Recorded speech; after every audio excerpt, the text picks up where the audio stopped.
Michael, it is so great to see you, and congratulations, 30 years of standing ovations, Lord of the Dance. Happy birthday. It's amazing. And we're right here just outside the Three Arena where it all started 30 years ago for you. I was at your opening night. I don't believe that. When I was this high. You must have been in your mother's arms. Yeah, well, my mother was from Carlow, and my mum and dad are Carlow, so the Carlow crowd were up, the Kerry crowd were up, and it was the most magical night. How are you going to improve on it? Well, it's not about improving, it's about constantly evolving. I continually put new numbers in the show. I try and challenge the dancers with new routines, syncopating the rhythm patterns, accelerating the footwork, and making it interesting for them and the audience. There's one great new number, No Surrender, and it's about it represents the heart and the spirit of the Irish people.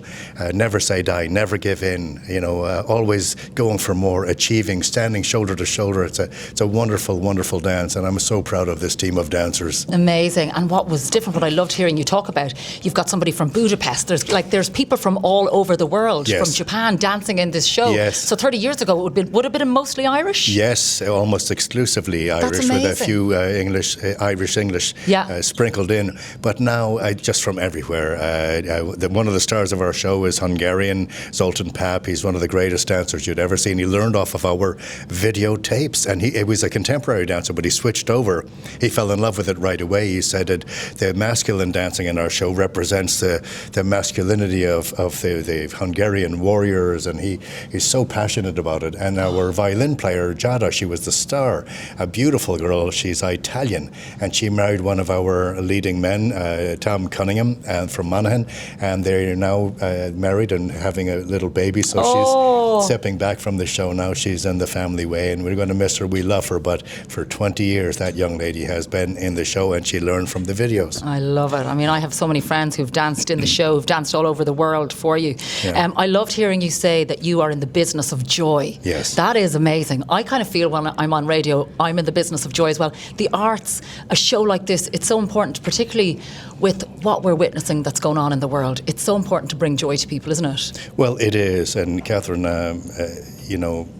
when you speak, your personality exudes positivity. You have a very positive energy. You're natural for this job, and I wish all people that do interviews would be so positive when they're on the air, because you're talking to the subconscious of your public. The people that are listening to what your heart is saying, not necessarily always the words, and clearly that's something that comes pure and clean from you. Oh, well, thank you for saying it.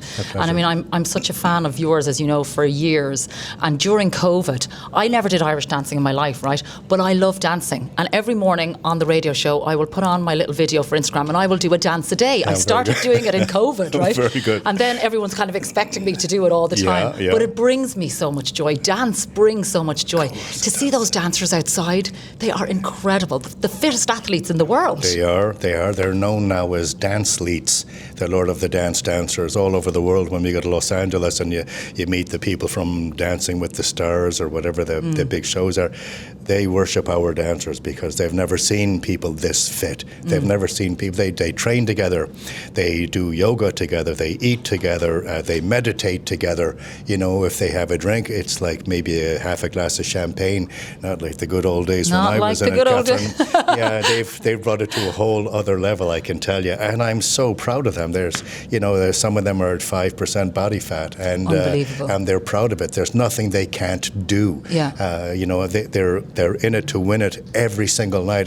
One of the things I try to tell them is, remember, somebody here came down on the train with their last dollar from wherever, if it was Manchester, if it was from the north, wherever it is, they come and praying that tonight's going to be the greatest show of your life, and your job is to deliver that. Bring whatever the magic. It is, every night, every night, give it until it hurts, every single night, and they do that. And another thing I tell them, we were on television one time, Kathryn, and they were nervous and the drapes were about to open, and I grabbed the two girls by the hand beside, one of them was trembling. I said, remember, these are the good old days.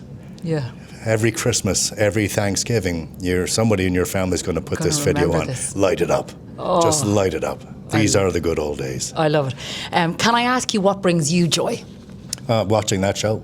watching young people becoming stars. I'd like to try and make each one of them a star. You know, when we went to Broadway in 2015, I think it was now, I was so proud of them. They gave us there's a section of 42nd Street on Broadway called Flatley Way because of the show. And I was so proud of that. And we came back in afterwards, and as we were walking back into the theatre, one of the dancers, a young lad from Manchester, Liam Cunningham, but he's Galway really, and his people are all Galway. Yeah. And he says, he's only a short little lad, but he was stocky, and he says, Marco, do you mind if I bring my mum back just to say hello, maybe get a picture with you? Would that be all right? And I said, of course, Liam, no problem. And then he started walking away, and I said, wait a second, Liam, weren't you practicing the bad guy role? He said, yeah, I haven't got it yet, but you did practice it. Yeah, and you know the steps. Yeah, you're on tonight. He said, Jesus. no, Marco, I can't. I don't have a costume. Wardrobe, get me a costume for this guy. And the girls came racing out, and I got him suited out, and he was nearly in tears. You know what? He brought the house down. His mother was in floods of tears. And after that night, the little light bulb went on, and I tried to get every person in the show a chance to do one night as the star. Star, yes. Because why? Because for the rest of their lives, they can put on their CV, I was a star on Broadway. And that will help their career no matter what their career is. I love that. Listen, you bring joy with everything you do. What's your favourite song to dance to? Because if you give me the name of the song, I will do my little dance on Instagram, especially for you. If you're dancing around the kitchen with your wife, your beautiful wife, Niamh, what do you like to dance to? Well, we don't dance around the kitchen much, if I'm, if I'm honest, but thank you for mentioning that. I normally don't dance ever when I go out anywhere, but there was one time at the Coast Hotel in Paris after the show. I came back on my own. I was having a martini, and there was 3 beautiful girls dancing. This is long before I was married, I must confess. And they were playing beautiful Charles Aznavour and very romantic French songs, and I loved it. But I was pensive in my own mind, my own thoughts. And then the DJ put on Phil Collins' You Can't Hurry Love. I don't know what got into me, but I jumped up in the center of those girls. I danced my heart out. I don't speak a word of French, but we had the greatest night after that, and we drank and drank and drank, and it was fun. What a memory. So you'll have to dance to that one. I will absolutely do that for you. Michael Flatley, a pleasure. Thanks. Great to see you. Thanks for having me on your show. Bless you.